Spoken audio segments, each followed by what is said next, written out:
Olá pessoal, tudo bem? Eu me chamo Bruno Guimarães, sócio proprietário da firma BG Advogados Associados, e hoje trataremos sobre alguns dos princípios processuais que regem o Código de Processo Civil brasileiro, mas, no meu entendimento, usarei alguns exemplos acerca da aplicação desses princípios fora do direito civil, haja vista que é muito mais fácil aplicar alguns desses princípios quando exemplificados dentro de uma seara, por exemplo, criminal.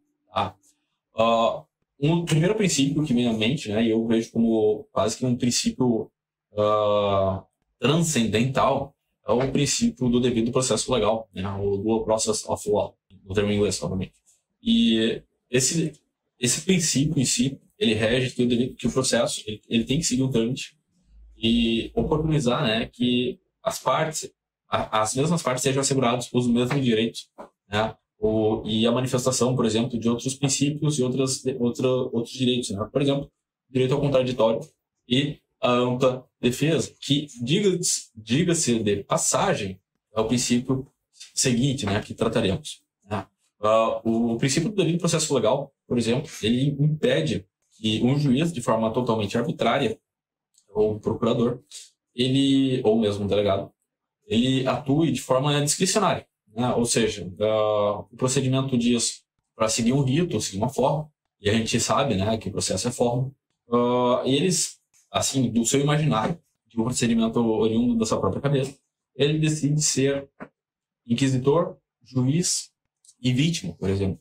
Não pode um juiz, obviamente, atuar de forma discricionária, devendo ele, portanto, agir de acordo com o devido processo legal.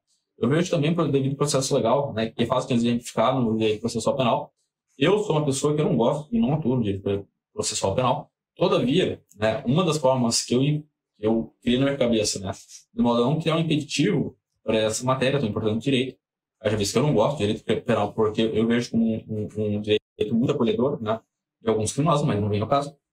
O devido processo legal no direito penal, ele serve para quê? Para impedir que pessoas inocentes sejam condenadas de forma injusta, ou de forma discricionária.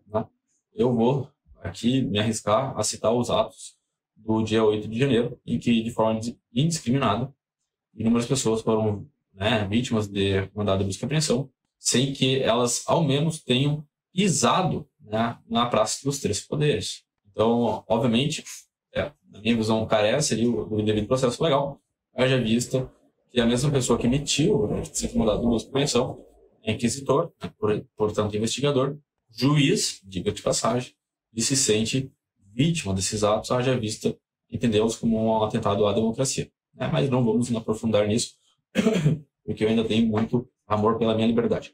O segundo princípio, e eu diria também fundamental, é o princípio da contraditória e da ampla defesa. Ou seja, além do direito ao devido processo legal, que é o princípio, a parte também tem a possibilidade de apresentar todas as provas em direito admitidas, capazes aí de sustentar as suas arguições, a sua defesa. Haja vista que, às vezes, a pessoa pode realmente ser culpada, mas ser culpada até determinado ponto.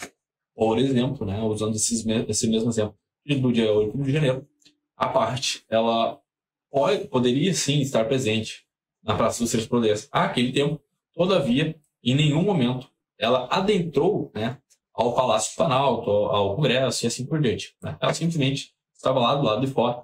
Então, ou seja, ela esteve no dia 8 de janeiro, na Praça dos Três Poderes, todavia, ela não participou dos atos de vandalismo que lá ocorreram. Ou seja, ela está manifestando o seu exercício ao contraditório. Olha, eu até estava lá, ou para alguns, ele não estava lá, todavia, em nada participei dos atos de vandalismo. Depois nós temos o princípio da imparcialidade do juiz, e se você for parar para perceber, são todos princípios diametralmente, ou melhor, totalmente conectados. Então a imparcialidade do juiz está atrelada que o juiz não pode ser uma pessoa que tenha, por exemplo, interesse naquele tipo de demanda.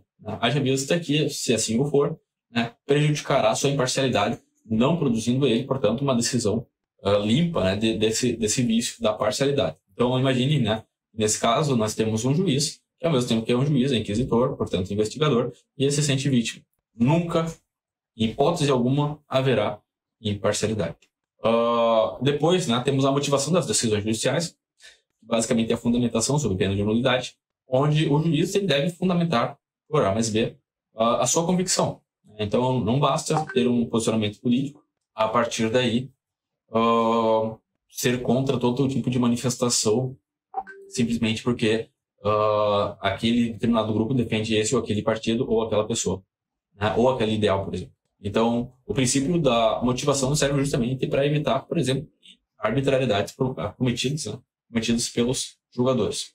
Enfim, teremos outros tantos, né, princípios que, ao meu ver, são importantíssimos, mas o princípio do due process of law, né, que é o devido processo legal, o principal contraditório da ampla defesa, da imparcialidade e da motivação das decisões judiciais, né, são um excelente início, né, para a gente tratar sobre alguns dos princípios que, ao meu ver, são os mais importantes do direito processual brasileiro, não só, né, o direito civil, mas também o direito penal, constitucional e assim sucessivamente. Por hoje é só, a gente fica por aqui.